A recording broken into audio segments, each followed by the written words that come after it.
Welcome to the deep dive. Today, we're jumping into the pretty complex world of privacy and data security standards. That's right. We've got a mix of legal and regulatory info here. And our mission really is to pull out the key things you need to grasp without getting totally lost in the jargon. Exactly. It's a constant balancing act. We need to share data, obviously, but we absolutely have to keep it secure. It's a real tightrope. Okay, so let's kick off with data privacy itself. Why these laws? What's the fundamental point? Well, think about it. They're there to protect your private life, fundamentally, Huh. and to build trust. Rust. Yeah, trust. When you give your details to your bank or, say, your doctor, you have to trust they'll keep it safe. So these laws set rules for how companies can collect, use, process, store your data. So it's about transparency and control. Mostly, yes. Being clear about what's collected, keeping it confidential, limiting who sees it, those are the core ideas. It's interesting, though, how different places tackle this. Our sources show the US and EU are quite different. Oh, definitely. It's pretty stark contrast, actually. The U.S. tends to have laws for specific sectors, high pay for healthcare, rules for finance, federal agencies. More like silos. Kind of, yeah.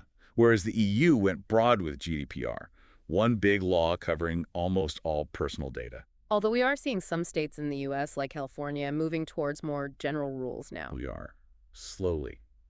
But the basic approach, that philosophy, is still quite distinct. And all this regulation makes sense when you think about data breaches. They seem constant. They really do. I mean, the internet, the cloud, it means so much more data is flowing, being stored electronically.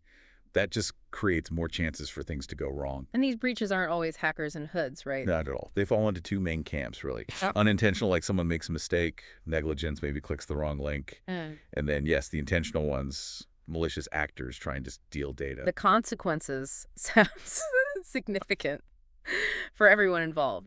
Oh, they are. For companies, it can mean stopping business, massive reputational damage, huge financial hits. One IBM report mentioned an average cost over $4 million. Wow. That covers a lot, I assume. It does.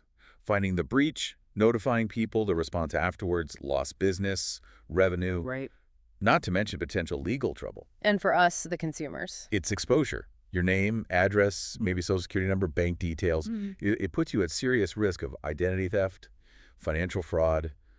It's scary stuff. Okay, let's maybe dig into some specific regulations. IPAA comes up a lot for healthcare in the US. Right. IPA, Health Insurance Portability and Accountability Act.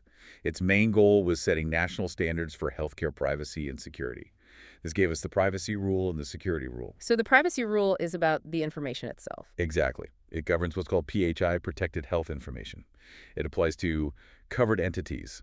Think healthcare providers who send info electronically, health plans, clearinghouses. And companies that work with them. Yes, business associates. Like, say, a company that does billing for a hospital. They have to follow the rules, too. And it says when they can share our health info. Precisely. There are permitted uses without your explicit okay things like treatment, getting paid for services, general healthcare operations. You can also get your own info, obviously. What about research? Yes, but usually only if the data is redacted or anonymized, so it can't be linked back to you. Or for specific public interest activities. Otherwise, they need your authorization. Got it. Then there's a security rule. That sounds more technical. It is. It focuses specifically on electronic PHI, or ePHI. It demands confidentiality, integrity, and availability of that data. CIA, the classic security triad. The very same. It requires safeguards, administrative, physical, and technical measures. Like what, for example? Well, administrative might be security training, having plans for incidents. Physical means securing buildings, workstations, laptops. Technical involves things like access controls, who can see what audit logs, and encryption. Encryption scrambling the data. Essentially, yes, making it unreadable without the right key.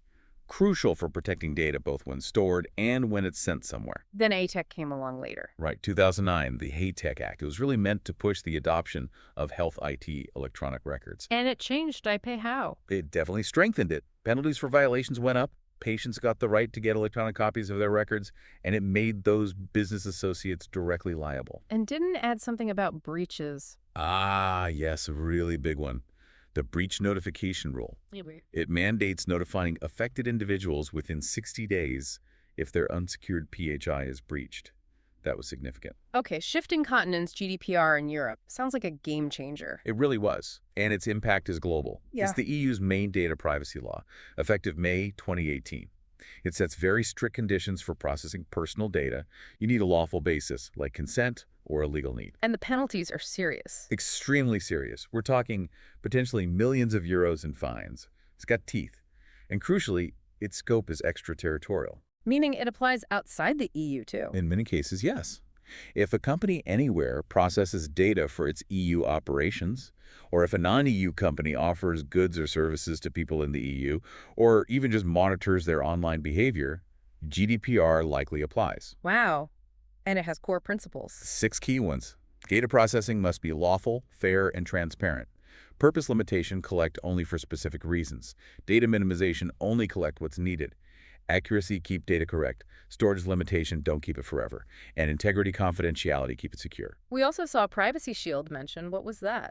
Privacy Shield. That was basically an attempt to create a legal way for companies to transfer personal data between the EU and the US after the previous agreement, Safe Harbor, was invalidated. But Privacy Shield didn't last either. No, the EU court struck it down too back in July 2020. It created, well, a lot of uncertainty for transatlantic data flows that still exists. So what are companies doing now? It's complicated. For now, the U.S. Federal Trade Commission, the FTC, still expects U.S. companies that signed up to Privacy Shield to continue honoring those commitments. But the EU doesn't see it as a valid transfer mechanism anymore. It's messy. Okay, one more major standard. PCI DSS. This is about payments. Exactly.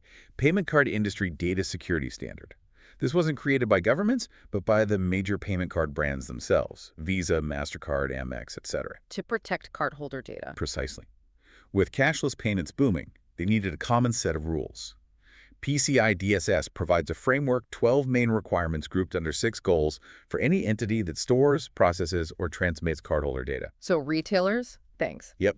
Retailers, the banks that handle merchant accounts, acquiring banks, the card networks themselves, the banks that issue the cards, issuing banks, the whole chain. And those requirements are quite detailed, I imagine. They are. They cover things like building secure networks, protecting stored card data, often through encryption, maintaining vulnerability management, like using antivirus, implementing strong access control. Access control like passwords. Passwords, yes, but also things like multi-factor authentication, or MFA, needing more than just a password to get in.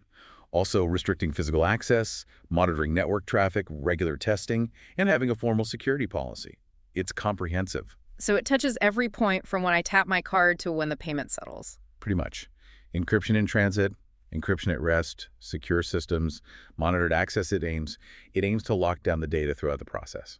Okay, so we've covered a fair bit of ground here, from the why of privacy laws and the different US-EU takes to the very real risks of breaches, and then digging into HEPA, high-tech, GDPR, and PCI DSS specifically. It's definitely a complex landscape. Different rules, different scopes, but all aiming, in theory, to protect sensitive information. It really underscores how interconnected privacy and security are in our modern world. Keeping data safe isn't just one thing, it's many layers. Which kind of leaves us with a big question, really, something for you, the listener, to think about. In this world that runs on data, how can we, both as individuals and the organizations we interact with, proactively manage all these rules and standards to actually ensure our data is both private and secure? That's a challenging thought to end on. There's no easy answer there. Not at all. It requires constant vigilance, adaptation, and really understanding what's at stake.